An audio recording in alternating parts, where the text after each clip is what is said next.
Reuters ইপসুসের একটা জরিপের বিষয় দেখছিলাম আজকে। সেটি হলো যে প্রতি 4 জনের 3 জন মার্কিনী এই যুদ্ধের পক্ষে না।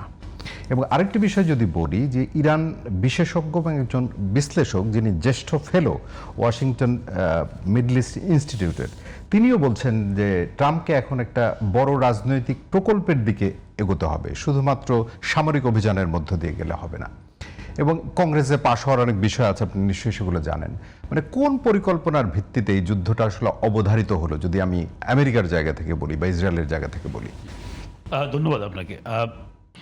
দেখুন, যেটা আপনি বললেন এইটাই হচ্ছে একটা বড় আইরনি যে যুক্তরাষ্ট্র এইরকম একটি যুদ্ধে কেন জড়িয়েছে। এবং যদিও আমরা জানি যে গত জুন মাসে, অর্থাৎ 2025 সালের জুন মাসে এরকম একটি আক্রমণ হয়েছিল, বা সেটি খুব সীমিত আকারে ছিল এবং সেটির একেবারে সরাসরি ইরানের দুটি পারমাণবিক যে স্থাপনা সেটাকে লক্ষ্য করে করা হয়েছে। সেটা নিয়েও অনেক প্রশ্ন আছে যে কতটা ধ্বংস করতে পেরেছে, কতটা আসলে অনেক এক ধরনের মানে বলা যায় যে ইনফ্লেশন ছিল কথাবার্তার দিক থেকে।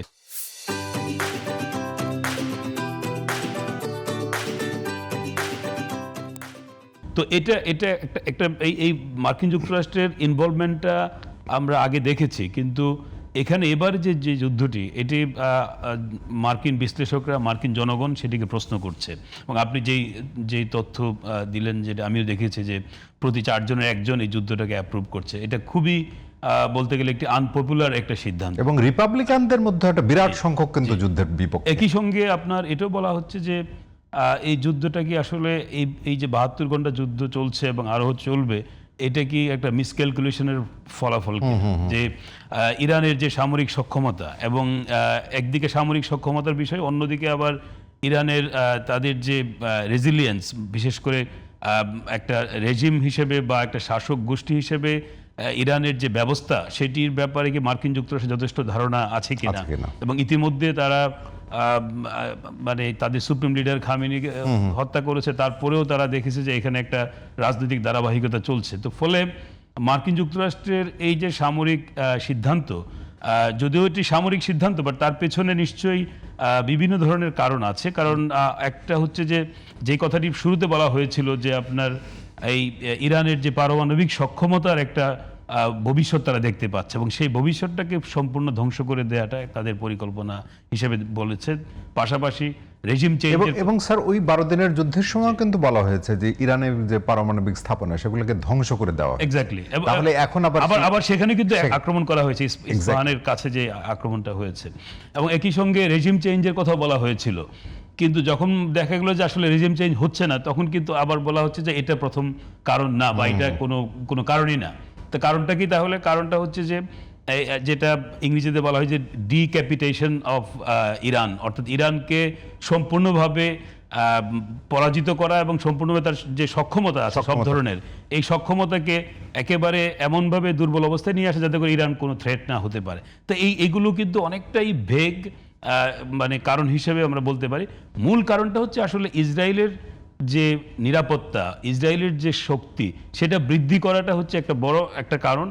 আরেকটা বড় বিষয় আমি মনে করি যে এই দুটো দেশ, ইসরায়েল এবং মার্কিন যুক্তরাষ্ট্র, দুই দেশেই কিন্তু এই 2026-এ নির্বাচনে যাবে, এবং এই দুই লিডার ডোনাল্ড ট্রাম্প এবং নেতানিয়াহু দুজনেই কিন্তু অত্যন্ত অজনপ্রিয়, এবং আগামী নির্বাচনে তাদের ভরাডুবি হওয়ার সম্ভাবনা অনেক বেশি।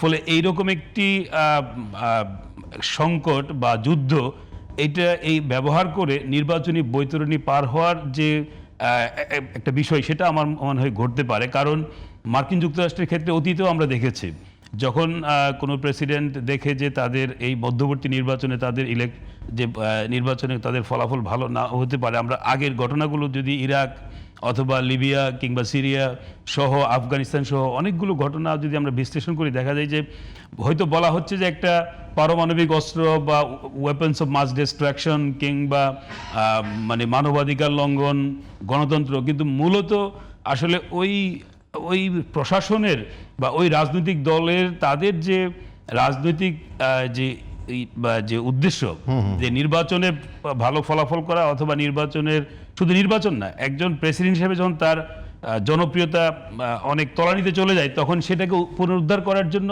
এই ধরনের যুদ্ধের একটা গেম হিসেবে সামনে চলে আসে। স্যার অনেক যুদ্ধের ক্ষেত্রেই কিন্তু আমরা এইরকমই কারণ খুঁজি, যেমন আমরা পাকিস্তান আফগানিস্তানের ক্ষেত্রে যে কারণে মার্কিন জনগণ কেন এরকম একটা যুদ্ধকে যেই বক্তব্যটা মার্কিন প্রশাসন দিচ্ছে যে এখানে তাদের নিরাপত্তার ব্যাপার আছে, তাদের হুমকির বিষয় আছে, ইরানকে বলা হচ্ছে যে সবচেয়ে বড় সন্ত্রাসবাদের মানে উৎস, অথচ মার্কিন বিশ্লেষকরাই বলছে যে এই উৎস ইরান না, এই উৎস অন্য কোনো দেশ, এবং এই বিষয়গুলো কিন্তু মার্কিন জনগণ গ্রহণ করছে না, এবং যে কারণে এই জরিপের যে এর চেয়ে তো অকাট্য প্রমাণ আর হয় না। এবং আমরা যারা দূর থেকে আমরা বলছি এবং আমরা দেখছি যে এখানে এই যুদ্ধটা একটা চাপিয়ে দেওয়া যুদ্ধ, এটা একটা আগ্রাসী যুদ্ধ, এবং এখানে মানে যেই কারণগুলোকে সামনে আনা হচ্ছে এই কারণগুলো আসলে আন্তর্জাতিক আইনের সঙ্গে সাংঘর্ষিক, এবং যে রুলস বেসড অর্ডারের কথা বলা হয়, যেটা ওয়েস্টার্ন ওয়ার্ল্ডই বলে আসছে গত 70 বছর ধরে, এই রুলস বেসড অর্ডারের সম্পূর্ণ বিপরীতে গিয়েই কিন্তু এই ধরনের আক্রমণগুলো হচ্ছে। ফলে এটি আমার কাছে মনে হয় যে উদ্দেশ্য তো অবশ্যই আছে, সেই উদ্দেশ্যটা যেটা আমি বললাম যে একেবারে রাজনৈতিক এবং অভ্যন্তরীণ উদ্দেশ্য মার্কিন যুক্তরাষ্ট্রের দিক থেকে, এবং আমরা জানি যে এই যে নেতানিয়াহু, তিনি কিন্তু 1996 সাল থেকে বিভিন্ন ফর্মে আপনার এই ইসরায়েলের ক্ষমতায় আছে, একই সঙ্গে তার বিরুদ্ধে ঘুষ, দুর্নীতি সহ অনেক শুধু অভিযোগ না, মানে এগুলো প্রমাণিত, এবং এক ধরনের শাস্তির আওতায় উনি আছেন, এবং উনি এক ধরনের ইয়েও চাচ্ছে,